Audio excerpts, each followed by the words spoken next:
साथियों, जब से हमारा देश स्वतंत्र हुआ है तो भारत आर्थिक रूप से बहुत ज़्यादा समृद्ध नहीं हुआ। प्रधानमंत्री नरेंद्र मोदी जी ने कहा है कि हम बहुत जल्द विकसित अर्थव्यवस्था बनेंगे। हम उस राह पर हैं, तरक्की की है, लेकिन जिस तरह से हमने अभी तक तरक्की हो जानी चाहिए थी उतनी नहीं हुई। और हमारे देश में बहुत सारी समस्याएं, जैसे कि समाचार पत्र में है कि जनसंख्या वृद्धि, अब तो हमने चीन को भी पीछे छोड़ दिया है। लगातार बेरोजगारी, और बेरोजगारी क्या है कि हमारे जो स्किल थी, यानी कि जो हमारे काम थे वो हमने छोड़ दिए। और दरअसल जो हमारी शिक्षा व्यवस्था रही वो नौकरी परक शिक्षा व्यवस्था रही, तो हर कोई नौकरी करना चाहता था, तो उस चक्कर में जो उसका पैतृक काम था, पुरखों का काम था, वो भी छोड़ दिया, तो बेरोजगारी तो बढ़ी है।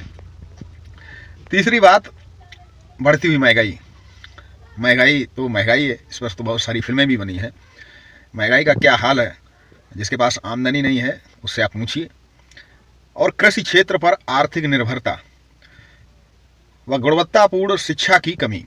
शिक्षा तो हम ग्रहण करते हैं, फ्रांस की क्रांति, रूस की क्रांति, यही सब पढ़ते हैं, निश्चित ही इन सबकी आवश्यकता है, लेकिन जो शिक्षा हमें रोजगार दिला सके, कुछ काम सिखा सके, वो उस प्रकार की शिक्षा नहीं है। और जो है भी टेक्निकल शिक्षा, वो काफ़ी महंगी है, या कहें कि अंग्रेजी भाषा में, अपनी भाषा में नहीं है। गुणवत्तापूर्ण शिक्षा की कमी, इसके साथ जो हमारे देश की एक विकट समस्या है जो हमें आर्थिक रूप से कमज़ोर कर रही है, वो बढ़ता चुनावी बोझ।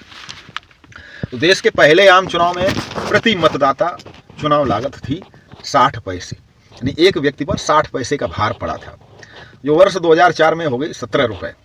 अब 2023 चल रही है। आप समझ सकते हैं कि हमारे ऊपर जो चुनाव होते हैं उसका बोझ।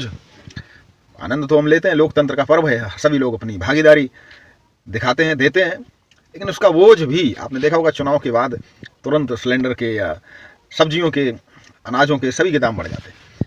तो चुनाव का मतलब कि चुनाव संपूर्ण होते हैं, उसके बाद महंगाई, तो बोझ आम मतदाता पर ही पड़ता है।